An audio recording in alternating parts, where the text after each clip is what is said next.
ಜೀನಾಗೆ ಸಂಪಾದಕತ್ವದಲ್ಲಿ ಜಿಎನ್ಎಸ್ news ಸಾಗರ ಸುತ್ತದ ಆಚೆ ಈಚೆ. ಗುರುವಾರದ news ಅಪ್ಡೇಟ್ಗೆ ತಮಗೆ ಸ್ವಾಗತ. ಮುಖ್ಯಾಂಶಗಳು: ಸಾಗರದಲ್ಲಿ ಸಂವಿಧಾನ ಸನ್ಮಾನ. ಸಂವಿಧಾನದ ಆಶಯ ರಕ್ಷಿಸಿಕೊಂಡು ಬಂದಿದ್ದು ಬಿಜೆಪಿ. ಸಂವಿಧಾನ ವಿರೂಪಗೊಳಿಸಿದ್ದು ಗಾಂಧಿ ಅಂಬೇಡ್ಕರ್ ಆಶಯಕ್ಕೆ ವಿರುದ್ಧವಾಗಿರುವವರು ಕಾಂಗ್ರೆಸ್ಸಿಗರು ಎಂದ ಬಿಎಲ್ ಸಂತೋಷ್. ಸಹಕಾರಿ ಸಂಘಗಳಿಗೆ ಆಯ್ಕೆಯಾದ ಬಿಜೆಪಿ ಮತ್ತು ಪರಿವಾರ ಪ್ರಮುಖರಿಗೆ ಸನ್ಮಾನ. ಭೀಮನಕೊಣೆ ವಿಶೇಷ ಚೇತನ ಮಕ್ಕಳ ಶಾಲೆಯಲ್ಲಿ ಫಿಸಿಯೋಥೆರಪಿ ಕಾರ್ಯಾಗಾರ. ವಿಶೇಷ ಮಕ್ಕಳ ಕಲಿಕಾ ಕೆಲಸ ಸವಾಲಿನದ್ದು ಎಂದ ಡಾಕ್ಟರ್ ರಾಜನಂದಿನಿ ಕಾಗೋಡು.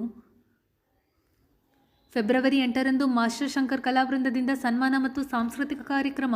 ಈಗ ಸುದ್ದಿಯ ವಿವರ. ಸಂವಿಧಾನ ವಿರೂಪಗೊಳಿಸಿದ್ದು ಸಂವಿಧಾನದ ದೌರ್ಜನ್ಯ ನಡೆಸಿ ಡಾಕ್ಟರ್ ಬಿಆರ್ ಅಂಬೇಡ್ಕರ್ ಅವರ ಆಶಯಕ್ಕೆ ವಿರುದ್ಧವಾಗಿ ನಡೆದುಕೊಂಡದ್ದು ಮತ್ತು 75ಕ್ಕೂ ಹೆಚ್ಚು ಬಾರಿ ಸಂವಿಧಾನ ತಿದ್ದುಪಡಿ ಮಾಡಿದ್ದು ಕಾಂಗ್ರೆಸ್ ಪಕ್ಷ ಎಂದು ಬಿಜೆಪಿ ರಾಷ್ಟ್ರೀಯ ಪ್ರಧಾನ ಕಾರ್ಯದರ್ಶಿ ಬಿಎಲ್ ಸಂತೋಷ್ ತಿಳಿಸಿದರು. ಸಾಗರದ ದೈವಜ್ಞ ಕಲ್ಯಾಣ ಮಂಟಪದಲ್ಲಿ ಗುರುವಾರ ಸಿಟಿಜನ್ ಫಾರ್ ಸೋಷಿಯಲ್ ಜಸ್ಟಿಸ್ ಸಂಸ್ಥೆಯಿಂದ ಹಮ್ಮಿಕೊಳ್ಳಲಾಗಿದ್ದ ಸಂವಿಧಾನ ಸನ್ಮಾನ ಕಾರ್ಯಕ್ರಮ ಉದ್ದೇಶಿಸಿ ಅವರು ದಿಕ್ಸೂಚಿ ಮಾತುಗಳನ್ನಾಡುತ್ತಿದ್ದರು. ನಾವು ವಿಕಾಸ್ ಅವ್ರನ್ನ ಕೊಡ್ತೀವಿ, ಚರ್ಚೆ ಮಾಡ್ತೀವಿ.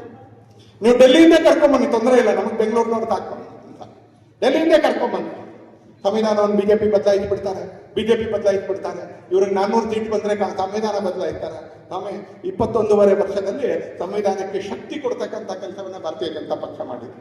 106 ಸಲ ಈ ದೇಶದಲ್ಲಿ ಸಂವಿಧಾನಕ್ಕೆ ತಿದ್ದುಪಡಿ ಆಯ್ತು. 75 ಸಲ ಮಾಡಿರ್ತಕ್ಕಂಥದ್ದು ಕಾಂಗ್ರೆಸ್. ಎಷ್ಟು ಸಲ ಮಾಡಿದ್ದಾರೆ? ದಯವಿಟ್ಟು ಹೇಳಿ ಒಂದ್ಸಲ. ಎಷ್ಟು ಸಲ ಮಾಡಿದ್ದಾರೆ? 75 ಸಲ ಮಾಡಿರ್ತಕ್ಕಂಥದ್ದು ಕಾಂಗ್ರೆಸ್. ಒಂದು ಅಂಗಿ ಈ ಕಡೆ, ಒಂದ್ ಕಡೆ ಆ ಕಡೆ ಅಂತ ನಾನು ಡಾಕ್ಯುಮೆಂಟೇರಿಯನ್ ಅಂತ. 75 ಸಲ ಕಾಂಗ್ರೆಸ್ನವ್ರು ತಿದ್ದುಪಡಿ ಮಾಡಿದ್ರು. ಉಳಿದ ತಿದ್ದುಪಡಿಗಳು ಮಾತ್ರ ಬೇರೆಯವ್ರ ಕಾಲದಲ್ಲಿ ಆಗಿರ್ತಾರೆ. ಕಾಂಗ್ರೆಸ್ನವ್ರ ಕಾಲದಲ್ಲಿ ಆಗಿರ್ತಕ್ಕಂಥ ತಿದ್ದುಪಡಿಯ ರೀತಿ ಏನು ಮತ್ತು ಬಿಜೆಪಿಯ ಮತ್ತು ವಿಪಿ ಸಿಂಗ್ ಕಾಲದಲ್ಲಿ, ಮೊರಾರ್ಜಿ ದೇಸಾಯಿ ಕಾಲದಲ್ಲಿ ಆಗಿರ್ತಕ್ಕಂಥ ತಿದ್ದುಪಡಿಯ ರೀತಿ ಏನು ಅಂತ ನಿಮ್ಮ ಎದುರಿಗೆ ಹೇಳ್ತೀನಿ. ಯಾಕಂದ್ರೆ ಸಂವಿಧಾನದ 368ನೇ ವಿಧಿಯಲ್ಲಿ ಸಂವಿಧಾನವನ್ನು ತಿದ್ದುಪಡಿ ಮಾಡಬಹುದು ಅಂತಿದೆ, ಮಾಡಬಾರ್ದು ಅಂತ ಅವ್ರು ಹೇಳಿಲ್ಲ. ಆಯಾಯ ಕಾಲಕ್ಕೆ ಅನುಗುಣವಾಗಿ ಉತ್ಪನ್ನ ಆಗ್ತಕ್ಕಂಥ ವಿಶೇಷ ಪರಿಸ್ಥಿತಿಯಲ್ಲಿ ನೀವು ಸಂವಿಧಾನವನ್ನು ತಿದ್ದುಪಡಿ ಮಾಡಬಹುದು ಅಂತ ಅಂಬೇಡ್ಕರ್ ಅವರೇ 368ನೇ ವಿಧಿಯಲ್ಲಿ ಬರೆದಿದ್ದಾರೆ ಸಂವಿಧಾನದಲ್ಲಿ. ಆದ್ರೆ ಹೇಗೆ ಉಪಯೋಗಿಸ್ಕೋತೀರಿ ಅಂತಕ್ಕಂಥದ್ದು ಮುಖ್ಯ. ಮನೆಯಲ್ಲಿ ಚಾಕು ಇರುತ್ತೆ, ಯಾಕಿರುತ್ತೆ ಅಂತ ಕೇಳಿದ್ರೆ ಅದು ಹಣ್ಣು ಕಟ್ ಮಾಡಕ್ಕಿರುತ್ತೆ. ಚಾಕು ಇರುತ್ತೆ ಮನೆಯಲ್ಲಿ, ಯಾಕೆ ಅಂದ್ರೆ ತರಕಾರಿ ತುಂಬ ಮಾಡಕ್ಕೆ ಅಂತ ಇರುತ್ತೆ. ಚಾಕು ಇರುತ್ತೆ ಮನೆಯಲ್ಲಿ, ಯಾಕೆ ಅಂತ ಕೇಳಿದ್ರೆ ಹಾಲಿನ ಪ್ಯಾಕೆಟ್ ಕಟ್ ಮಾಡಕ್ಕೆ ಅಂತ ಇರುತ್ತೆ. ಚಾಕು ಇರೋದು ಇನ್ನೊಬ್ರಿಗೆ ಗಾಯ ಮಾಡಕ್ಕಲ್ಲ. ಚಾಕು ಯಾರ ಕೈಯಲ್ಲಿ ಇರುತ್ತೋ ಅದರ ಪ್ರಕಾರ ಚಾಕು ಸ್ವಭಾವ ಇರುತ್ತೆ. ಚಾಕು ಒಬ್ಬ ಸಾತ್ವಿಕ ಮನುಷ್ಯನ ಕೈಯಲ್ಲಿ ಇದ್ರೆ ಅದು ತರಕಾರಿಗೋಸ್ಕರ, ಅಡಿಗೆಗೋಸ್ಕರ ಉಪಯೋಗ ಆಗುತ್ತೆ. ಚಾಕು ಒಬ್ಬ ದುಷ್ಟನ ಕೈಯಲ್ಲಿದ್ರೆ ಅದೊಂದು ಹರಿತವಾಗಿರ್ತಕ್ಕಂಥ ಆಯುಧದ ತರ ಉಪಯೋಗ ಆಗುತ್ತೆ. ಸಂವಿಧಾನ ಕೂಡ ಹಾಗೆ. ಯಾರ ಕೈಯಲ್ಲಿ ಇರುತ್ತೋ ಅವ್ರು ಹೇಗೆ ಪೋಷಿಸ್ತಾರೋ ಆ ರೀತಿಯಲ್ಲಿ ಸಂವಿಧಾನ ಇದೆ ಅಂತ ನಡ್ಕೊಂಡು ಬಂತು ಅಂತ. ಡಾಕ್ಟರ್ ಬಾಬಾ ಸಾಹೇಬ್ ಅಂಬೇಡ್ಕರ್ ಅವರು ಕೊಟ್ಟಿರ್ತಕ್ಕಂಥ ಸಂವಿಧಾನವನ್ನ ತುಂಬು ಗೌರವದಿಂದ ಮೊರಾರ್ಜಿ ದೇಸಾಯಿ ಕಾಲದಲ್ಲಿ, ವಿಪಿ ಸಿಂಗ್ ಕಾಲದಲ್ಲಿ, ಅಟಲ್ಜಿ ಕಾಲದಲ್ಲಿ ಹೇಳ್ತಕ್ಕಂಥ ವ್ಯಕ್ತಿಗಳು ರಾಜಕಾರಣಕ್ಕೆ ಉಪಯೋಗಿಸ್ತಾರೆ. ಆದ್ರೆ ಸಂಘ ಸ್ವಯಂ ಸೇವಕರು, ಭಾರತೀಯ ಜನತಾ ಪಕ್ಷದ ಕಾರ್ಯಕರ್ತರು ಒಂದು ನಿಯತ್ತಿನಿಂದ, ಒಂದು ನಂಬಿಕೆಯಿಂದ ಈ ಹೆಸರನ್ನ ಸ್ಮರಣೆ ಮಾಡ್ತಾ ಬಂದ್ರು, ಉಪಯೋಗಿಸ್ಕೊಳ್ಳಿಲ್ಲ. ಆ ಮೌಲ್ಯಗಳನ್ನ ಜೀವನದಲ್ಲಿ ಅಳವಡಿಸ್ಕೊಂಡಂತಕ್ಕಂಥ ಕೆಲಸ ಮಾಡಿದ್ರು. ಎರಡನೇ ಸಂವಿಧಾನ 2020 ಇಡೀ ಚುನಾವಣೆಯಲ್ಲಿ ರಾಹುಲ್ ಗಾಂಧಿ ಮತ್ತು ಅಖಿಲೇಶ್ ಯಾದವ್ ಎಲ್ಲ ಹೋದ್ರಲ್ಲಿ ಒಂದು ಕೆಂಪು ರಟ್ಟಿನ ಸಂವಿಧಾನದ ಪುಸ್ತಕ ತೋರಿಸಿ ಇದನ್ನು ಬದಲಾಯಿಸ್ತಾರೆ ಅಂತ ಹೇಳಿ 170 ರೂಪಾಯಿ ಪುಸ್ತಕ, ಲಕ್ನೋದಲ್ಲಿ ಪ್ರಕಾಶನ ಆಗಿರ್ತಕ್ಕಂಥ ಪುಸ್ತಕ. ಅದರ 2ನೇ ಪೇಜ್ನಲ್ಲೇ ಇಂದಿರಾ ಗಾಂಧಿ ಟೀಕಿಸ್ಬಿಟ್ಟು ಮುನ್ನುಡಿ ಬರೆದಿದ್ದಾರೆ. ಯಾಕೆ ರಾಹುಲ್ ಗಾಂಧಿ ಓದಕ್ ಬರುತ್ತೆ ಅನ್ನೋದ್ರ ಬಗ್ಗೆ ನನಗಂತೂ ಸಂಶಯ ಇದೆ. ನಿಮ್ಮಲ್ಲಿ ಯಾರಿಗಾದ್ರೂ ಗ್ಯಾರಂಟಿ ಇದ್ರೆ ಓದಕ್ಕೆ ಹೇಳಿ. ಯಾವ ಪುಸ್ತಕ ಅವ್ರು ತೋರಿಸ್ತಾರೋ, ಲಕ್ನೋದಲ್ಲಿ ಪ್ರಕಾಶನ ಆಗಿರ್ತಕ್ಕಂಥ 170 ರೂಪಾಯಿ ಪುಸ್ತಕದ ಕೆಂಪು ಮುಖಪುಟದ ಸಂವಿಧಾನದ ಯಾವ ಪುಸ್ತಕ ಅವ್ರಿಗೆ ನಮ್ಮ ಎಲ್ಲಾ ಕಡೆ ತೋರಿಸ್ತಾರೋ ಅದ್ರ 2ನೇ ಪುಟದಲ್ಲೇ ಇಂದಿರಾ ಗಾಂಧಿ ಟೀಕಿಸ್ಬಿಟ್ಟು ಬರೆದಿದ್ದಾರೆ ಎಮರ್ಜೆನ್ಸಿ ಹೇಳಿದ್ದಕ್ಕೆ. ಆ ಪುಸ್ತಕ ಇವ್ರು ತನ್ನ ಅಜ್ಜಿ ಬಗ್ಗೆ ಟೀಕಿಸಿರೋ ಪುಸ್ತಕ ನಮಗೆ ತೋರಿಸ್ತಾರೆ. ಮೊನ್ನೆ ಮಹಾರಾಷ್ಟ್ರ ಚುನಾವಣೆ ಸಂದರ್ಭದಲ್ಲಿ ನಾಗ್ಪುರದಲ್ಲಿ ಎಲ್ರಿಗೂ, ಎಲ್ಲ ಪತ್ರಕರ್ತರಿಗೂ ಪುಸ್ತಕ ಹಂಚಿದ್ರು. ಅದು ಓಪನ್ ಮಾಡಿದ್ರೆ ಅದ್ರೊಳಗೆ ಏನೂ ಇಲ್ಲ. ಯಾಕಂದ್ರೆ ಅರ್ಜೆಂಟ್ ಆಗಿ ತರಬೇಕಾಗಿತ್ತು, ಬರೀ ಬೈಂಡ್ ತಂದ್ಬಿಟ್ಟಿದ್ರು. ಯಾರು ಆ ಬೈಂಡನ್ನೇ ಕೊಟ್ಟಿದ್ರು. ಇದು ಇವ್ರಿಗಿರ್ತಕ್ಕಂಥ ಬದ್ಧತೆ. ನಾನು ಹೇಳ್ತಲ್ಲ, ಗಾಂಧೀಜಿ ಬಗ್ಗೆ ಯಾವ ಗೌರವನೂ ಇಲ್ಲ, ಹಾಗೆ ಬಾಬಾ ಸಾಹೇಬ್ರ ಬಗ್ಗೆ ಯಾವ ಕಮಿಟ್ಮೆಂಟು ಇಲ್ಲ, ಬದ್ಧತೆ ಕೂಡ ಇಲ್ಲ. ಕೇವಲ ಪ್ರಚಾರಕ್ಕೆ ಟೂಲ್ ಕಿಟ್ ಆಗಿ ಉಪಯೋಗಿಸ್ತಾ ಬಂದ್ರು. ಭಾರತೀಯ ಜನತಾ ಪಕ್ಷ ಕೂಡ ಅಟಲ್ಜಿ ಅವರ ಕಾಲದಲ್ಲಿ 6 ವರ್ಷ, ನರೇಂದ್ರ ಮೋದಿ ಕಾಲದಲ್ಲಿ 11 ವರ್ಷಗಳಿಂದ ಸರ್ಕಾರದಲ್ಲಿದೆ. 17 ವರ್ಷಗಳ ಕಾಲ ನಾವು ಸರ್ಕಾರದಲ್ಲಿದೆ. ವಿ.ಪಿ. ಸಿಂಗ್ ಕಾಲದಲ್ಲಿ, ಮೊರಾರ್ಜಿ ದೇಸಾಯಿ ಕಾಲದಲ್ಲಿ 4.5 ವರ್ಷಗಳ ಕಾಲ ಭಾರತೀಯ ಜನತಾ ಪಕ್ಷ ಕೂಡ ಸರ್ಕಾರದ ಅಂಗ. ಮೊರಾರ್ಜಿ ದೇಸಾಯಿ ಕಾಲದಲ್ಲಿ ನಾವು ಸರ್ಕಾರದ ಒಳಗೆ ಇದ್ದು, ವಿ.ಪಿ. ಸಿಂಗ್ ಕಾಲದಲ್ಲಿ ನಾವು ಸರ್ಕಾರಕ್ಕೆ ಹೊರಗಿನಿಂದ ಬೆಂಬಲ ಕೊಡ್ತಾ ಇದ್ವಿ. ಅಟಲ್ಜಿ ಕಾಲದ 6, ನರೇಂದ್ರ ಮೋದಿ ಕಾಲದ 11, 11 6 17, ಅವರು ವಿ.ಪಿ. ಸಿಂಗ್ ಮತ್ತು ಮೊರಾರ್ಜಿ ದೇಸಾಯಿ ಸೇರ್ತಿದ್ರೆ 4.5 ವರ್ಷ ಅಂತ ಅನ್ಕೊಂಡ್ರೆ 16, 11 6 17 4.5 21 ವರ್ಷಗಳ ಕಾಲ ಭಾರತೀಯ ಜನತಾ ಪಕ್ಷ ಈ ದೇಶದಲ್ಲಿ ಬೇರೆ ಬೇರೆ ಸಂದರ್ಭದಲ್ಲಿ ಸರ್ಕಾರದ ಪಾತ್ರವನ್ನು, ಸರ್ಕಾರದಲ್ಲಿ ಪ್ರಾತಿನಿಧ್ಯವನ್ನು ವಹಿಸಿದೆ. ಸಂವಿಧಾನ ಯಾರು ತಿದ್ದಕ್ಕೆ ಹೋದ್ರು, ಸಂವಿಧಾನವನ್ನು ಹೇಗೆ ತಿದ್ದಿದ್ರು ಅಂತ ನಾನು ಒಂದು ಸ್ವಲ್ಪ ಹೊತ್ತು ನಿಮ್ಮೆಲ್ಲರಿಗೆ ವಿಷಯ ಹೇಳುವಂತ ಪ್ರಯತ್ನ ಮಾಡಿ ಬರ್ತಕ್ಕೆ ಶುರು ಮಾಡ್ತಾರೆ. ಬಾಬಾ ಸಾಹೇಬ್ರಿಗೆ ಆರೋಗ್ಯ ಸರಿ ಇಲ್ಲ, ಅದಕ್ಕೋಸ್ಕರ ರಾಜೀನಾಮೆ ಕೊಟ್ಟಿದ್ದಾರೆ ಅಂತ. ಆದ್ರೆ ಡಾಕ್ಟರ್ ಬಾಬಾ ಸಾಹೇಬ್ ಆ ತರದ ಸುದ್ದಿ ಬರ್ಲಿಕ್ಕೆ ಅಂತ ಆರಂಭ ಮಾಡಿದಾಗ ಸಂಸತ್ನಲ್ಲಿ ಎದ್ದಿತ್ಕೊಂಡು ಭಾಷಣ ಮಾಡ್ತಾರೆ ಅವರು. ನಾನು ಯಾಕೆ ರಾಜೀನಾಮೆ ಕೊಟ್ಟಿದ್ದೀನಿ? ಯಾವುದೇ ಮಂತ್ರಿಗೆ ವಿಧಾನಸಭೆಯಲ್ಲಿ ಇರ್ಬೋದು, ಲೋಕಸಭೆಯಲ್ಲಿ ಇರ್ಬೋದು, ರಾಜ್ಯಸಭೆಯಲ್ಲಿ ಇರ್ಬೋದು, ವಿಧಾನ ಪರಿಷತ್ನಲ್ಲಿ ಇರ್ಬೋದು, ನಾನು ಯಾಕೆ ರಾಜೀನಾಮೆ ಕೊಟ್ಟಿದ್ದೀನಿ ಅಂತ ಹೇಳ್ತಕ್ಕಂಥ ಹಕ್ಕು ಎಲ್ಲ ಮಂತ್ರಿಗಳಿಗೂ ಇದೆ. ಅವ್ರು ಅದನ್ನ ಕೇಳಿದ್ರೆ ಸ್ಪೀಕರ್ ಕೊಡ್ಲೇಬೇಕಾಗುತ್ತೆ. ಯಾವಾಗ ತನ್ನ ಆರೋಗ್ಯದ ಬಗ್ಗೆ ಅಪವಾದ ಹರಡುವಂತ ಕೆಲಸ ಮಾಡಿದ್ರು ಕಾಂಗ್ರೆಸ್ ಅವರು, ಬಾಬಾ ಸಾಹೇಬ್ರು ನಿತ್ಯ ಮಾಡ್ತಾರೆ, ನಾನು ಎದ್ದಿದ್ದು ಭಾಷಣ ಮಾಡ್ತೀನಿ. 1.25 ಗಂಟೆ ಭಾಷಣ ಮಾಡ್ತಾರೆ ಬಾಬಾ ಸಾಹೇಬ್. ನೇರವಾಗಿ ಹೇಳ್ತಾರೆ ನಾನು ಯಾವ ಕಾರಣಕ್ಕೆ ರಾಜೀನಾಮೆ ಕೊಟ್ಟೆ ಅಂತ. ಮೊದಲನೇದು, ಹಿಂದೂ ಕೋಡ್ ಬಿಲ್ ಜಾರಿಗೆ ತರಲಿಕ್ಕೆ ನೆಹರು ಒಪ್ಪಲಿಲ್ಲ, ಅದಕ್ಕೆ ರಾಜೀನಾಮೆ ಕೊಟ್ಟೆ. ಆರೋಗ್ಯ ಚೆನ್ನಾಗಿರ್ಲಿಲ್ಲ ಅಂತಲ್ಲ, ಹಿಂದೂ ಕೋಡ್ ಬಿಲ್ ತರಕ್ಕೆ ಅಂತ ಒಪ್ಪಲಿಲ್ಲ. ಅದಕ್ಕಿಂತ ಮುಂಚೆ ಮುಸಲ್ಮಾನರ ವೈಯಕ್ತಿಕ ಜೀವನದ ಕಾನೂನುಗಳು ಜಾರಿಗೆ ಬಂದಿತ್ತು. ಆದ್ರೆ ಹಿಂದೂಗಳಿಗೆ ಹಿಂದೂ ಕೋಡ್ ಬಿಲ್ ತರಬೇಕು ಅಂತ ಹೇಳಿದ್ರೆ, ಹಿಂದೂ ಕೋಡ್ ಬಿಲ್ ನ ಅತ್ಯಂತ ದೊಡ್ಡದಾಗಿರ್ತಕ್ಕಂಥದ್ದೇನೋ ಮಹಿಳೆಯರಿಗೆ ಸಮಾನ ಹಕ್ಕು. ಇವತ್ತು ಮಹಿಳೆಯರ ಬಗ್ಗೆ ಇಷ್ಟೊಂದು ಮಾತಾಡೋರು, ಅವತ್ತು ಬಾಬಾ ಸಾಹೇಬರು ಮಹಿಳೆಯರ ಹಕ್ಕಿನ ಹಿಂದೂ ಕೋಡ್ ಬಿಲ್ ಅಂತ ತರಬೇಕು ಅಂತ ಹೇಳಿದ್ರೆ ನೆಹರು ವಿರೋಧ ಮಾಡ್ತಾರೆ. ಎರಡನೇದು ಯಾಕೆ? ನಿಮ್ ತುಷ್ಟೀಕರಣ. ಯಾವೆಲ್ಲದ್ರಲ್ಲೂ ಮುಸಲ್ಮಾನರು ಅಂತ ತರ್ತಾ ಇದ್ದೀರಿ, ಭಾರತೀಯರು ಅಂತ ತರೋದಿಲ್ಲ. ಮುಸಲ್ಮಾನರು ಭಾರತೀಯರೇ, ಆದ್ರೆ ಅವ್ರನ್ನ ಯಾಕೆ ಮುಸಲ್ಮಾನರು ಅಂತ ಯಾಕೆ ಹೇಳ್ತೀರಿ? ಭಾರತೀಯರು ಅಂತ ಹೇಳಿ ಎಲ್ಲ ಭಾರತೀಯರಿಗೆ ಕಾನೂನು ತಗೊಂಬನ್ನಿ, ಕೇವಲ ಮುಸಲ್ಮಾನರಿಗೆ ಮಾತ್ರ ಅನುಕೂಲ ಮಾಡ್ತಾ ಇದ್ರಿ. ಎರಡನೇ ಆಪಾದನೆ ಸಂಸತ್ನಲ್ಲಿ ಮಾಡಿದ್ದಾರೆ. ರಿಟರ್ನ್ ಭಾಷಣ ಇದು, RTI ಹಾಕಿದ್ರೆ ಸಿಗುತ್ತೆ ನಿಮ್ಗೆ. 100 ಗ್ರಂಥಗಳಲ್ಲಿ ಆ ಭಾಷಣ ಬಂದಿದೆ, ಆಡಿಯೋ ರೆಕಾರ್ಡ್ ಸಿಗುತ್ತೆ ನಿಮ್ಗೆ. ಮೂರನೇದು, ಕಾಶ್ಮೀರದ ವಿಷಯದಲ್ಲಿ ನೆಹರು ನೀತಿಗಳನ್ನ ವಿರೋಧ ಮಾಡಿ ಡಾಕ್ಟರ್ ಬಾಬಾ ಸಾಹೇಬ್ ರಾಜೀನಾಮೆ ಕೊಡ್ತಾರೆ. ಇವತ್ತು ರಾಹುಲ್ ಗಾಂಧಿಗೋ, ಸೋನಿಯಾ ಗಾಂಧಿಗೋ, ಸಿದ್ದರಾಮಯ್ಯನವ್ರಿಗೋ, DK ಶಿವಕುಮಾರ್ ಅವ್ರಿಗೋ ಬಾಬಾ ಸಾಹೇಬ್ರ ಹೆಸರನ್ನು ಎತ್ತಕ್ಕಂತ ಯಾವ ಹಕ್ಕು ಕೂಡ ಇಲ್ಲ, ಯಾವ ಹಕ್ಕು ಇಲ್ಲ ಅವ್ರಿಗೆ ತೆಗಿಲಿ. ಯಾಕೆ ಅಲ್ಲಿ ಹೇಳ್ತಾ, ಜಮ್ಮು ಕಾಶ್ಮೀರದಲ್ಲಿ ನೀವು ನಡ್ಕೊಳ್ತಾ ಇರ್ತಕ್ಕಂಥ ರೀತಿ ಕಾರಣಕ್ಕೆ. ಜಮ್ಮು ಕಾಶ್ಮೀರ ನಮ್ಮ ದೇಶದ ರಾಜ್ಯ, ಅಲ್ಲಿ ನಮ್ಮ ಸಂವಿಧಾನ ಅನ್ವಯ ಆಗ್ಬೇಕು, ಅದಕ್ಕೊಂದು ಪ್ರತ್ಯೇಕ ಸಂವಿಧಾನ, ಅದಕ್ಕೊಂದು ಪ್ರತ್ಯೇಕ ವ್ಯವಸ್ಥೆ. ಆ ಕಾರಣಕ್ಕೆ ನಾನು ರಾಜೀನಾಮೆ ಕೊಡ್ತೀನಿ ಅಂತ ಹೇಳ್ತಾರೆ. 4ನೇ ಕಾರಣ ಅವ್ರು ಕೊಡ್ತಾರೆ. ನಾನು ಪದೇ ಪದೇ ಹೇಳ್ತಾ ಇದ್ದೀನಿ, ನನ್ನನ್ನು ಯೋಜನೆ ಪ್ಲಾನಿಂಗಿಗೆ ಹಾಕಿ, ಇಂಪ್ಲಿಮೆಂಟೇಷನ್ಗೆ ಹಾಕಿ, ನನ್ನನ್ನು ಬರೀ ಕಾನೂನು ಮಾಡ್ತಕ್ಕಂಥ ವಿಭಾಗದಲ್ಲಿ ಇಡಬೇಡಿ. ಯಾಕಂದ್ರೆ ನನಗೆ ಇದರಲ್ಲಿ ಆಸಕ್ತಿ ಇಲ್ಲ. ಒಂದು ಡಿಪಾರ್ಟ್ಮೆಂಟ್ ಬದಲಾವಣೆ ಮಾಡ್ಬೋದಾಗ, ಒಂದು ಡಿಪಾರ್ಟ್ಮೆಂಟ್ ಬದಲಾವಣೆ ಮಾಡ್ಕೋತಾರೆ. ನನ್ನನ್ನು ಪ್ರಧಾನಮಂತ್ರಿ ಮಾಡಿ ಅಂತ ಕೇಳಲಿಲ್ಲ ಅವರು. ನನ್ನ ಡಿಪಾರ್ಟ್ಮೆಂಟ್ ಬದಲಾವಣೆ ಮಾಡಿ ನನ್ನ ಜನರಿಗೆ ಅನುಕೂಲ ಮಾಡಿಕೊಡ್ಬೋದಾ ಅಂತ ಡಿಪಾರ್ಟ್ಮೆಂಟ್ ಕೊಡಿ ಅಂತ ಹೇಳಿದ್ರು. ಕೊಡಲಿಲ್ಲ. ಈ 4ರ ವಿರುದ್ಧ ಪ್ರತಿಭಟನೆ ಮಾಡಿಬಿಟ್ಟು ನೋವಿನಿಂದ ಡಾಕ್ಟರ್ ಬಾಬಾ ಸಾಹೇಬ್ ಅಂಬೇಡ್ಕರ್ ರಾಜೀನಾಮೆ ಕೊಡ್ತಾರೆ. ಈಗ ಹೇಳಿ, ಕಾಂಗ್ರೆಸ್ನವ್ರಿಗೆ ಗೌರವ ಇದೆಯಾ? ಕಾಂಗ್ರೆಸ್ಗೆ ಮಾತಾಡೋ ಹಕ್ಕಿದೆಯಾ ಅಂತ ನೀವು ಯೋಚನೆ ಮಾಡಿ ಅಂತಾರೆ. 56ರಲ್ಲಿ ಇದೇ ವೇದನೆಯಿಂದ ತೀರ್ಕೊಳ್ಳಿ. ಹಾಗೆ ಯಾವ ಸಂವಿಧಾನದ ಪುಸ್ತಕವನ್ನು ಹಿಡ್ಕೊಂಡು ಚುನಾವಣೆಯ ಎಲ್ಲಾ ರ್ಯಾಲಿಗಳಲ್ಲಿ ಪ್ರಚಾರ ಮಾಡ್ತಾ ಹೋದ್ರೋ ಅವ್ರ ಬಂಡವಾಳ ಏನು ಅನ್ನೋದು ಕೂಡ ಇವತ್ತು ಆ ಪುಸ್ತಕದಲ್ಲಿ, ಸಂವಿಧಾನವನ್ನ ಬದಲಾಯಿಸಿದ್ದು ಯಾರು ಅನ್ನುವಂಥ ಪುಸ್ತಕದಲ್ಲಿ ನಮ್ಮೆಲ್ಲರಿಗೂ ಸಿಗುತ್ತೆ. ನಾನು ವಿನಂತಿ ಮಾಡ್ತೀನಿ, ವಿಕಾಸ್ ಅವ್ರ ಮೊದಲನೇದಾಗಿ ಅಭಿನಂದನೆ ಮಾಡ್ತೀನಿ ನಾನು. ಯಾಕಂದ್ರೆ ನಮ್ಮಂತವ್ರಿಗೆ ಸಾಮಾಜಿಕ ಜೀವನದಲ್ಲಿ ಕೆಲಸ ಮಾಡ್ತಾ ಇದ್ದಂಥವ್ರಿಗೆ ಗೊತ್ತೇ ಇಲ್ಲದೆ ಇರ್ತಕ್ಕಂಥ ಅನೇಕ ಸಂಗತಿಗಳನ್ನ ಹುಡುಕಿ ಹೆಕ್ಕಿ ತೆಗೆದು ಇತ್ತದಲ್ಲ ಸತ್ಯ. ಆದ್ರೆ ಸತ್ಯವನ್ನು ಕೆಲವೊಂದ್ಸರಿ ಹೇಳಬೇಕಾಗುತ್ತೆ ಯಾರಾದ್ರೂ. ಆ ಸತ್ಯವನ್ನ ಉದಾಹರಣೆಗಳ ಸಮೇತ, ಆಧಾರದ ಸಮೇತ, ಡಾಕ್ಯುಮೆಂಟ್ಗಳು, ದಾಖಲೆಗಳ ಸಮೇತ ಇವತ್ತು ನಮ್ಮ ಎದುರುಗಡೆ ವಿಕಾಸ್ ಅವರು ಇಟ್ಟಿದ್ದಾರೆ. ಅವರು ಬರೆದಿರ್ತಕ್ಕಂಥ ಪುಸ್ತಕ ನಮ್ಮ ಹತ್ರ ಇದೆ. ನಾನು ವಿಕಾಸ್ ಅವರಿಗೆ ಕೂಡ ಅಭಿನಂದನೆಗಳನ್ನ ಸಲ್ಲಿಸಲಿಕ್ಕೆ ಅಂತ ಬಯಸ್ತೀನಿ. ಹಾಗೆ ನಿಮ್ಮೆಲ್ಲರಿಗೂ ವಿನಂತಿ ಮಾಡ್ಲಿಕ್ಕೆ ಅಂತ ಬಯಸ್ತೀನಿ, ಪುಸ್ತಕ ಕೊಂಡ್ಕೊಂಡು ಓದಬೇಕು.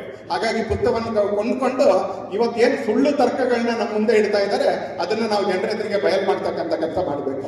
ಡಾಕ್ಟರ್ ಬಾಬಾ ಸಾಹೇಬ್ ಅಂಬೇಡ್ಕರ್ ಕಾಂಗ್ರೆಸ್ ತನ್ನ ಸ್ವತ್ತು ಅಂತ ಭಾವಿಸಿದೆ ಇವತ್ತು. ಡಾಕ್ಟರ್ ಬಾಬಾ ಸಾಹೇಬ್ ಅಂಬೇಡ್ಕರ್ ಅವ್ರನ್ನ ಕಾಂಗ್ರೆಸ್ ಇವತ್ತು ತನ್ನ ಟೂಲ್ ಕಿಟ್ ಅಂತ ಇವತ್ತು ಭಾವಿಸಿದೆ ಇವತ್ತು. ಹಾಗಾಗಿ ಅವ್ರ ಹೆಸರನ್ನ ಇಟ್ಕೊಂಡು ಇಷ್ಟೊಂದು ಆಟ ಆಡುವಂತ ಪ್ರಯತ್ನ ಮಾಡ್ತಾರೆ. ಆದ್ರೆ ಕಾಂಗ್ರೆಸ್ಸಿನ ಬೇರೆ ಬೇರೆ ಪ್ರಧಾನಮಂತ್ರಿಗಳ ಕಾಲದಲ್ಲಿ ಅದೇ ಡಾಕ್ಟರ್ ಬಾಬಾ ಸಾಹೇಬ್ ಅಂಬೇಡ್ಕರ್ ಅವರ ಬಗ್ಗೆ ಹೇಗಿತ್ತು ಅವ್ರ ವರ್ತನೆ. ಈ ದೇಶಕ್ಕೆ ಡಾಕ್ಟರ್ ಬಾಬಾ ಸಾಹೇಬ್ ಅಂಬೇಡ್ಕರ್ ಕಾಂಗ್ರೆಸ್ಸಿನ ಕೊಡುಗೆಯಾಗಿ ಸಿಗಲಿಲ್ಲ, ಎಲ್ಲೂ ಕಾಂಗ್ರೆಸ್ಸಿನ ಕೊಡುಗೆಯಾಗಿ ಸಿಗಲಿಲ್ಲ.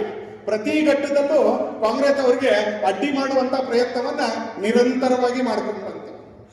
ಎರಡನೇದಾಗಿ ಅವರ ಸಾವಿನ ನಂತರವೂ ಕೂಡ ಅವ್ರಿಗೆ ಕಲ್ಬೇಕಾಗಿರ್ತಕ್ಕಂಥ ಯಾವುದೇ ಗೌರವವನ್ನ ಕಾಂಗ್ರೆಸ್ಸಿನ ಯಾವುದೇ ಸರ್ಕಾರ ಕೂಡ ಕೊಡಲಿಲ್ಲ ಇವತ್ತು. ನಾನು ಈ ವೇದಿಕೆಯಿಂದ ಮಾಧ್ಯಮಗಳ ಮುಖಾಂತರ ಮತ್ತು ನಿಮ್ಮೆಲ್ಲರ ಮುಖಾಂತರ ಕಾಂಗ್ರೆಸ್ ಅವರಿಗೆ ಸವಾಲು ಹಾಕಕ್ಕೆ ಅಂತ ಬಯಸ್ತೀನಿ. ನಾವು ಎತ್ತಾ ಇರ್ತಕ್ಕಂಥ ಮಾತಿನಲ್ಲಿ ಒಂದಕ್ಕಾದ್ರೂ ಗಂಟಲಿನಿಂದಲ್ಲ, ಶಬ್ದದಿಂದಲ್ಲ, ತರ್ಕದಿಂದ ಉತ್ತರ ಕೊಡಿ ಅಂತ. ಬೆಳಗಾವಿನಲ್ಲಿ ಜೈ ಬಾಪು ಜೈ ಭೀಮ್ ಸಮಾವೇಶ ಮಾಡ್ತಾರೆ. ಯಾವ ಅನರ್ಥಕ ಸಮಾವೇಶ ಮಾಡ್ತಾರೆ? ಇವ್ರ ಜೀವನದಲ್ಲಿ ಬಾಪು ಇಲ್ಲ, ಇವ್ರ ನಂಬಿಕೆಯಲ್ಲಿ ಭೀಮ್ ಇಲ್ಲ, ಎರಡೂ ಇಲ್ಲ. ಕಾಂಗ್ರೆಸ್ನವರು ಇವತ್ತಿನ ಜೀವನ ನೋಡಿದ್ರೆ ಎಲ್ಲಾದ್ರೂ ಅದ್ರಲ್ಲಿ ಗಾಂಧೀಜಿ ಕಾಣಿಸುತ್ತಾ ಅಂತ ಕೇಳಿದ್ರೆ ಎಲ್ಲೂ ಗಾಂಧೀಜಿ ಕಾಣಿಸೋದಿಲ್ಲ.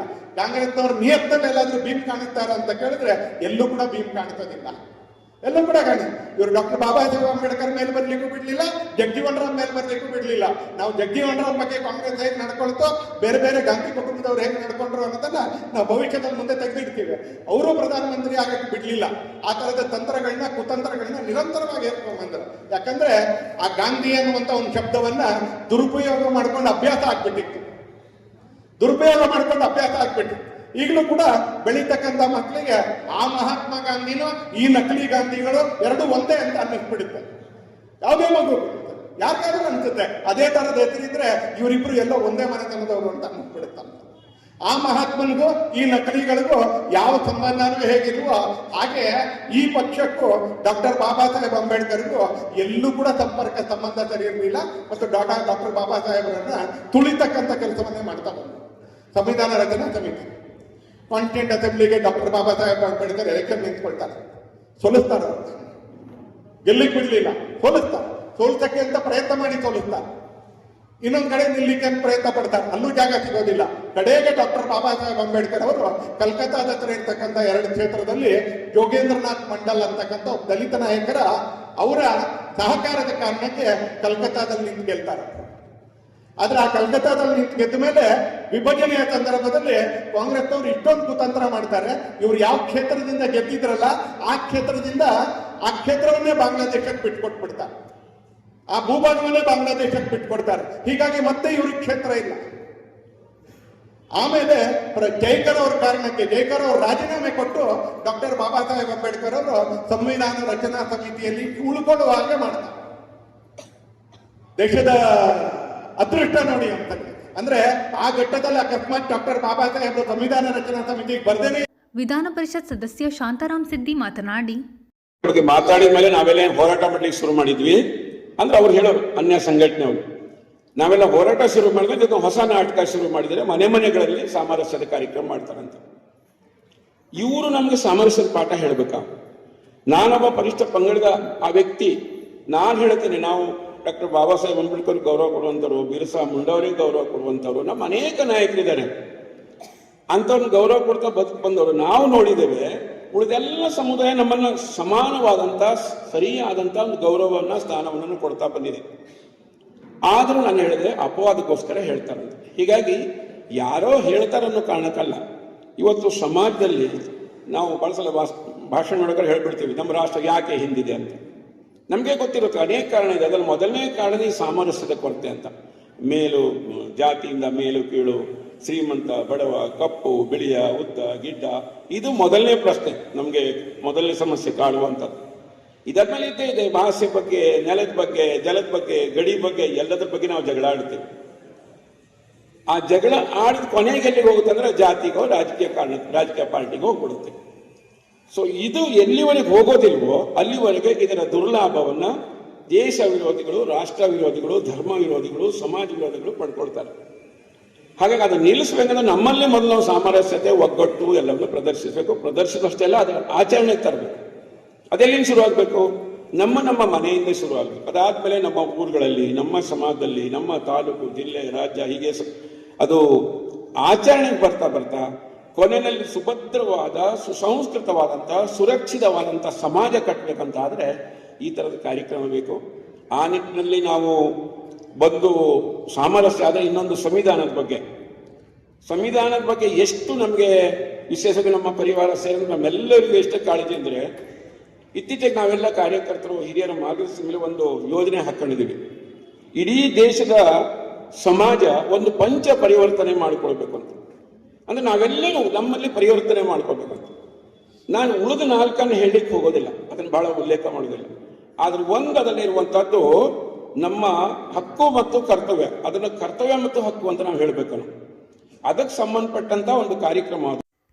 ನಿವೃತ್ತ ಸಬ್ ಇನ್ಸ್ಪೆಕ್ಟರ್ ಮಂಜಪ್ಪ ಕಾರ್ಯಕ್ರಮದ ಅಧ್ಯಕ್ಷತೆ ವಹಿಸಿದ್ದರು.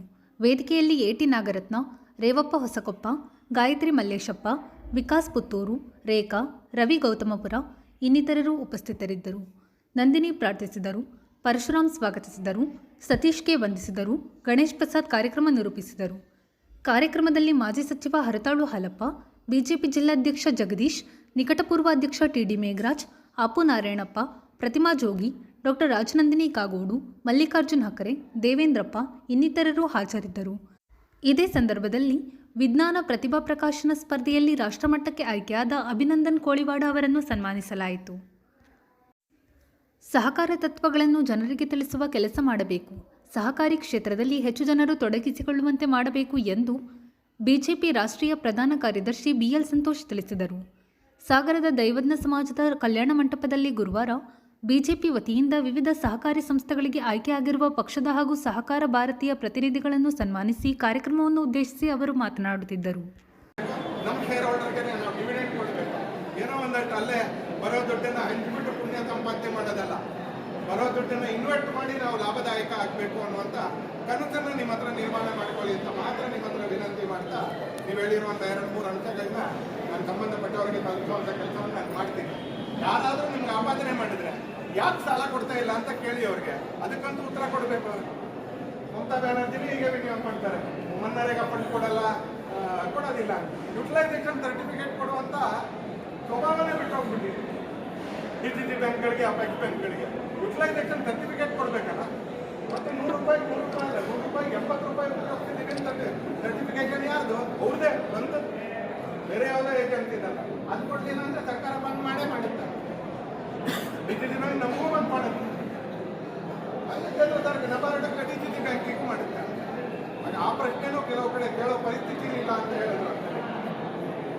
ಡೆಮಾಕ್ರಸಿಯಲ್ಲಿ, ಪ್ರಜಾಪ್ರಭುತ್ವದಲ್ಲಿ ಅತ್ಯಂತ ದೊಡ್ಡದಾಗಿರ್ತಕ್ಕಂಥ ತಾಕತ್ತು ಅಂದರೆ ಒಬ್ಬ ನಿರ್ದೇಶಕನ ಮತ್ತು ಒಬ್ಬ ಶೇರ್ ಹೋಲ್ಡರ್ನ ಧ್ವನಿ. ಅದಕ್ಕಿಂತ ದೊಡ್ಡದಾಗಿರ್ತಕ್ಕಂಥ ತಾಕತ್ತು ಯಾವುದು ಕೂಡ ಇಲ್ಲ. ಆ ತಾಕತ್ತನ್ನು ಉಪಯೋಗಿಸಿ ಡೆಮಾಕ್ರಸಿ, ಲೋಕತಂತ್ರದಲ್ಲಿ ಪ್ರಶ್ನೆ ಮಾಡಿ ಅಂತೇಳಿ, ಜಗಳ ಮಾಡಿ ಅಂತ ಹೇಳಲ್ಲ ನಾನು, ಪ್ರಶ್ನೆ ಮಾಡಿ ಅಂತ ಆ ಸೂತ್ರ ಸಿಗುತ್ತೆ. ಆದರೆ ಕೇಂದ್ರ ಸರ್ಕಾರ ಅತ್ಯಂತ ಬದ್ಧವಾಗಿದೆ. ಇದನ್ನು ವಿರೋಧ ಪಕ್ಷಗಳ ಸರ್ಕಾರಗಳು ತುಂಬ ಕಡೆ ಒಪ್ಪಿಕೊಂಡು ನಮ್ಮ ಜೊತೆಗೆ ಹೆಜ್ಜೆ ಹಾಕುವಂಥ ಕೆಲಸ ಮಾಡ್ತಾ ಇದ್ದಾರೆ. ಅಂಥ ಸಮಯದಲ್ಲಿ ನೀವೆಲ್ಲರೂ ನಿರ್ದೇಶಕರಾಗಿದ್ದೀರಿ, ಒಳ್ಳೆ ಕಾಲದಲ್ಲಿ ಆಗಿದ್ದೀರಿ. ಅಂತೇಳಿ ಕನಸು ಕಾಣುವಂಥ ಕೆಲಸ ಮಾಡಿ, ಕನಸಿಗೆ ಅನುಗುಣವಾಗಿ ವ್ಯವಹಾರ ಮಾಡುವಂಥ ಕೆಲಸ ಮಾಡಿ ಅಂತ ಅಷ್ಟೇ ವಿನಂತಿ ಮಾಡ್ತಾ ಮತ್ತೊಮ್ಮೆ ನಿಮ್ಮೆಲ್ಲರಿಗೂ ಅಭಿನಂದನೆಗಳನ್ನ ಸಲ್ಲಿಸಿ ನನ್ನ ಮಾತನಾಡ್ತೀನಿ. ಕೆಸಿ ದೇವಪ್ಪ, ತಿಮ್ಮಪ್ಪ ಶ್ರೀಧರ್ಪುರ, ಆರ್ ಶ್ರೀನಿವಾಸ್ ಮೇಸ್ತ್ರಿ, ಸತೀಶ್ ಕೆ, ಗಾಯತ್ರಿ ಮಲ್ಲೇಶಪ್ಪ ಸೇರಿದಂತೆ ಸಹಕಾರಿ ಕ್ಷೇತ್ರಕ್ಕೆ ಆಯ್ಕೆಯಾದವರನ್ನು ಅಭಿನಂದಿಸಲಾಯಿತು. ವೇದಿಕೆಯಲ್ಲಿ ಮಾಜಿ ಸಚಿವ ಹರತಾಳು ಹಾಲಪ್ಪ, ವಿಧಾನ ಪರಿಷತ್ ಸದಸ್ಯ ಶಾಂತಾರಾಮ್ ಸಿದ್ದಿ, ಪ್ರಮುಖರಾದ ಟಿಡಿ ಮೇಘರಾಜ್, ಗಣೇಶ್ ಪ್ರಸಾದ್, ಪ್ರಸನ್ನ ಕೆರೆಕೈ ಇನ್ನಿತರರು ಹಾಜರಿದ್ದರು.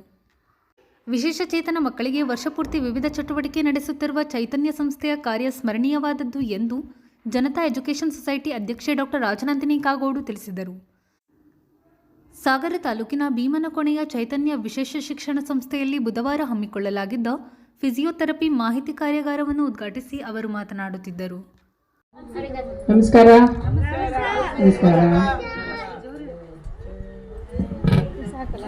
ಇವತ್ತಿನ ಕಾರ್ಯಕ್ರಮದ ಅಧ್ಯಕ್ಷತೆ ವಹಿಸುವಂತ ರಾಘಣ್ಣವರೇ, ಈ ಸಂಸ್ಥೆಯ ಸಂಸ್ಥಾಪಕರಾದ ಶಾಂತಲಾ ಅವರೇ, ಇಲ್ಲಿ ಆಗಮಿಸಿದಂಥ ಫಿಸಿಯೋಥೆರಪಿಸ್ಟ್ ಆದಂಥ ಧನುಷ್ ಶೆಟ್ಟಿ ಅವರೇ, ಹಾಗೂ ಇಲಾಖೆಯ ಸುವರ್ಣ ನಾಯಕ್ ಅವರೇ, ಹಾಗೂ ರಾಬರ್ಟ್ ಅವರೇ, ಕಾರ್ಯದರ್ಶಿಯಾದಂಥ ಸುರೇಶ್ ಅವರೇ, ಹಾಗೂ ಸಂಸ್ಥೆಯ ಎಲ್ಲ ಸದಸ್ಯರೇ, ಹಾಗೂ ಶಾಲೆಯ ಎಲ್ಲ ಶಿಕ್ಷಕರೇ, ಸಿಬ್ಬಂದಿ ವರ್ಗದವರೇ, ಹಾಗೂ ಪ್ರೀತಿಯ ಮಕ್ಕಳೇ, ಒಂದು ಶಾಲೆಯನ್ನು ನಡೆಸಬೇಕಾದ್ರೆ ಎಷ್ಟು ಕಷ್ಟ ಇದೆ ಅನ್ನೋದು ನಾವು ಬೇರೆ ಸಂಸ್ಥೆಗಳ ನಡೆಸ್ತಾ ಇರೋ ಅಧ್ಯಕ್ಷಗಳಿಗೆ ಗೊತ್ತು. ಪ್ರತಿಯೊಂದು ಹಂತದಲ್ಲೂ ನಮಗೆ ಕಷ್ಟ ಇದೆ. ಇವತ್ತು ಪೋಷಕರು ಆಗಮಿಸಿದ್ದಾರೆ, ಹಾಗೂ ಇಲ್ಲಿನ ಸ್ಥಳೀಯ ಇಲ್ಲಿನ ಹಳ್ಳಿಯ ಜನರು ಬಂದಿದ್ದಾರೆ. ನಿಮ್ಗಳಿಗೆ ಗೊತ್ತಿರಬೇಕು ಎಷ್ಟು ಕಷ್ಟ ಇದೆ. ಮಕ್ಕಳನ್ನು ನೋಡ್ಕೊಳೋದೇ ಕಷ್ಟ, ಹಾಗೂ ಅಂಥದ್ರಲ್ಲಿ ಈ ವಿಕಲಚೇತನ ಮಕ್ಕಳನ್ನ ನೋಡ್ಕೊಳ್ಳೋದು ಎಷ್ಟು ಕಷ್ಟ ಅನ್ನೋದು ತಾಯಂದಿರಿಗೆ ಗೊತ್ತು, ಹಾಗೂ ಇಲ್ಲಿನ ಶಿಕ್ಷಕರ ವೃಂದದವರಿಗೂ ಗೊತ್ತು. ಅದರಲ್ಲೂ ಇವತ್ತು ಅವರು ಫಿಸಿಯೋಥೆರಪಿ ಒಂದು ಕಾರ್ಯಾಗಾರನ ಮಾಡ್ತಾ ಇದ್ದಾರೆ. ಯಾಕಂದ್ರೆ ಅವರಿಗೆ ಬೇಕಾಗಿರೋದು ಒಂದು ಸ್ಪೀಚು, ಒಂದು ಫಿಸಿಯೋಥೆರಪಿ. ಯಾವುದೇ ಒಂದು ಕಾರ್ಯಕ್ರಮ ಮಾಡ್ಬೇಕಾದ್ರೆ ಇಷ್ಟು ಶಾಂತವಾಗಿ ಯಾವ ಮಕ್ಕಳು ಯಾವ ಶಾಲೆಯಲ್ಲೂ ಕೂತ್ಕೊಳ್ಳಲ್ಲ. ನಮ್ಮ ನಾರ್ಮಲ್ ಶಾಲೆಯಲ್ಲೇ ಇಷ್ಟು ಶಿಸ್ತಾಗಿ ಕೂತ್ಕೊಳ್ಳೋದು ನಾವು ನೋಡಕ್ಕೆ ಅವಕಾಶ. ಇದರಲ್ಲಿ ನೀವುಗಳು ಇಷ್ಟು ಮಕ್ಕಳು ಇಷ್ಟು ಶಿಸ್ತಾಗಿ ಸೈಲೆಂಟ್ ಆಗಿ ಕೂತಿರೋದು ನೋಡಿದ್ರೆ ಬಹಳ ಸಂತೋಷ ಆಗುತ್ತೆ. ಯಾಕಂದ್ರೆ ಎಲ್ಲ ಕಡೆ ಟೀಚರ್ಗಳು ನಿಂತಿರ್ಬೇಕಾಗುತ್ತೆ. ನಮ್ಮ ಶಾಲೆಯಲ್ಲೂ ಅಷ್ಟೇ. ಎಷ್ಟು 480 ಜನ ಮಕ್ಕಳು ಪ್ರೈಮರಿಯಲ್ಲಿ, ಹೈಸ್ಕೂಲಲ್ಲಿ ಒಂದು 380. ಅವರನ್ನ ಸುಮ್ಮನಿರಿಸೋದು ಅಷ್ಟು ಸುಲಭ ಅಲ್ಲ. ಇಷ್ಟು ಮಟ್ಟಿಗೆ ಈ ಮಕ್ಕಳು ಬೆಳೆದು ಬಂದಿದ್ದಾರೆ.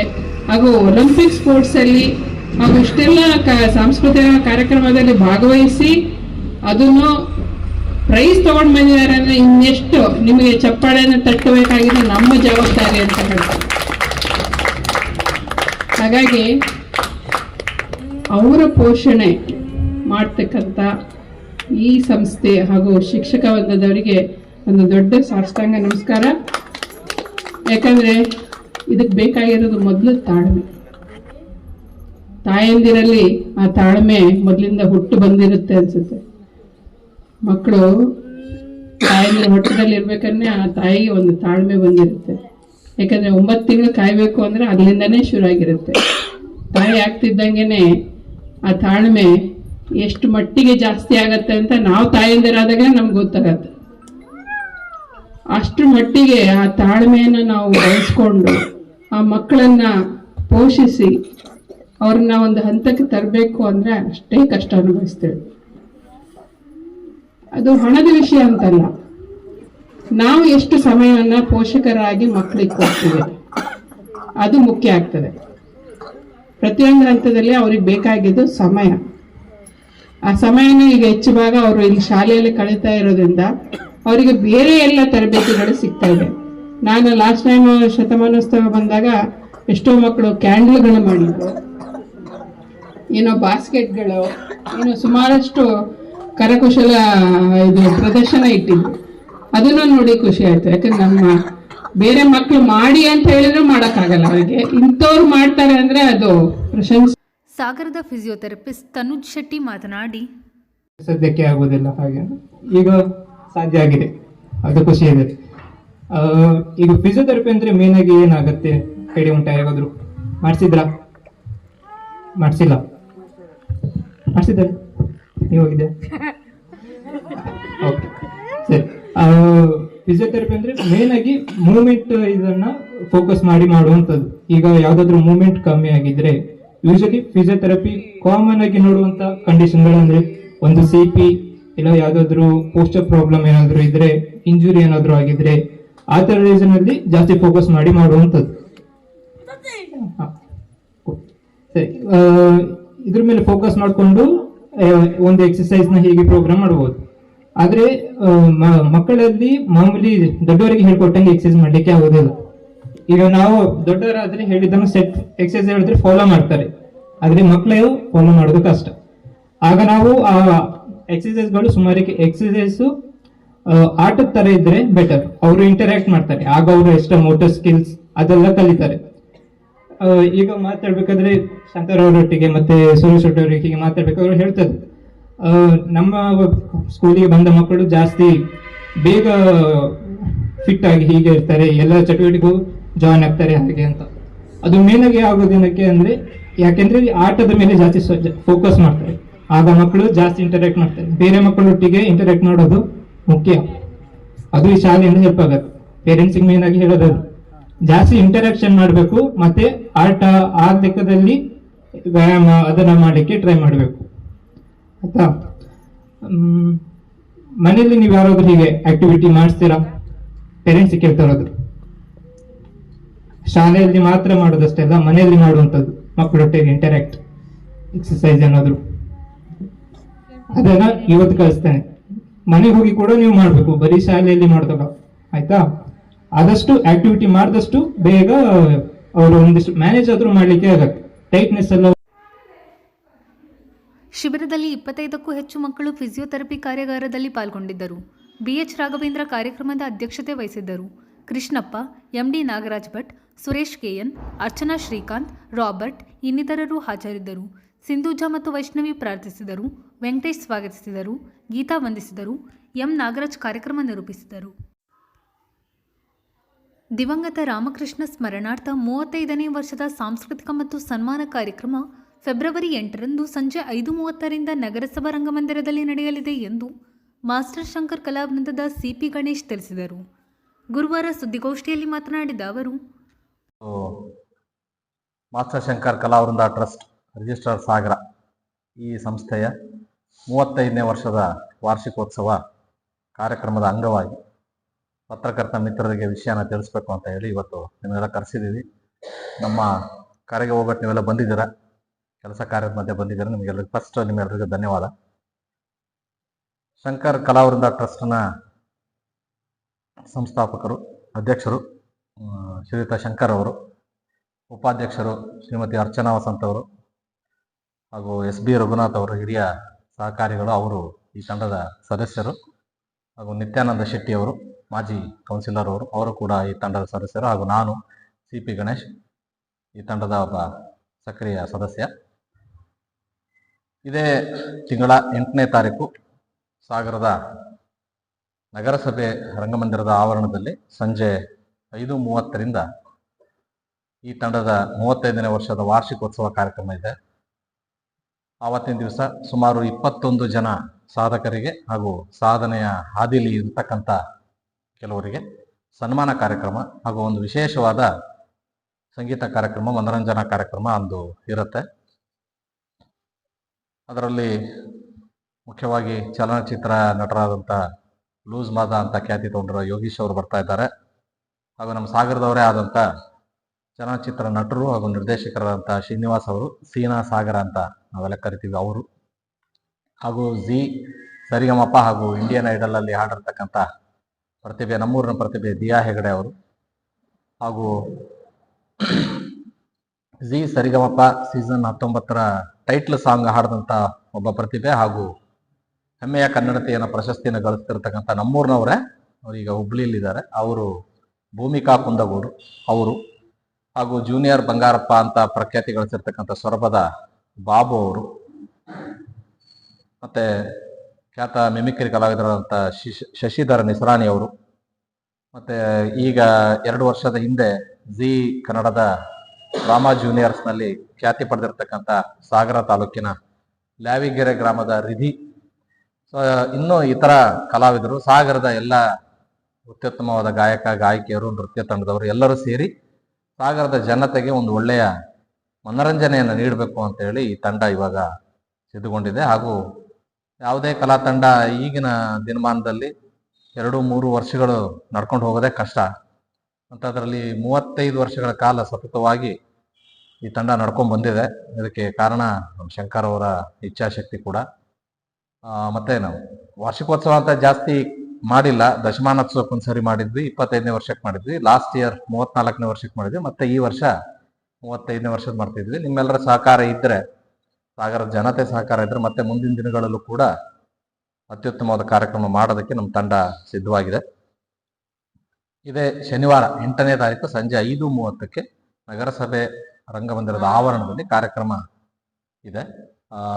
ಸಾಗರ ಹೊಸನಗರ ಕ್ಷೇತ್ರದ ಜನಪ್ರಿಯ ಶಾಸಕರಾಗಿರೋ ಗೋಪಾಲಕೃಷ್ಣ ಬೇಳೂರು ಅವರು ಕೂಡ ಅವತ್ತು ಬರ್ತಾ ಇದ್ದಾರೆ. ಅಂದಿನ ಕಾರ್ಯಕ್ರಮದ ಅಧ್ಯಕ್ಷತೆಯನ್ನ ನಮ್ಮ SB ರಘುನಾಥ್ ಅವರು ವಹಿಸ್ತಾ ಇದ್ದಾರೆ. ಹಾಗೆ ದೀಪಕ್ ಸಾಗರ್ ಅವರು ಹಾಗೂ ಇನ್ನಿತರ ಅವರು ಬೇಕಾದಷ್ಟು ಜನ ಕಲಾವಿದರುಗಳು ಅವತ್ತು ಬರ್ತಾ ಇದ್ದಾರೆ. ಸೊ ತಮ್ಮ ಮೂಲಕ ನಾವು ಜನರಲ್ಲಿ ಕೇಳೋದೇನೆಂದ್ರೆ, ಸಾಕಷ್ಟು ಈ ಕಾರ್ಯಕ್ರಮಕ್ಕೆ ಹೆಚ್ಚಿನ ಸಂಖ್ಯೆಯಲ್ಲಿ ಆಗಮಿಸಿ ಕಾರ್ಯಕ್ರಮವನ್ನು ಯಶಸ್ವಿ ಮಾಡಿಕೊಡ್ಬೇಕು ಅಂತ ಕೇಳ್ಕೊತಾ ಇದೆ. ಹೆಚ್ಚಿನ ವಿಷಯ ಏನಂದ್ರೆ ಶಂಕರ್ ಅವರು ಮಾತಾಡ್ತಾರೆ. ಈ ಸಂದರ್ಭದಲ್ಲಿ ವಿ ಶಂಕರ್, ನಿತ್ಯಾನಂದ ಶೆಟ್ಟಿ, SB ರಘುನಾಥ್, ಅರ್ಚನಾ ಇನ್ನಿತರರು ಹಾಜರಿದ್ದರು. ಇದು ಗುರುವಾರದ ಸಮಗ್ರ ಸುದ್ದಿ. ನಿರಂತರ ಸುದ್ದಿಗಾಗಿ ನೋಡ್ತಾ ಇರಿ GMS ನ್ಯೂಸ್. ನಮಸ್ಕಾರ.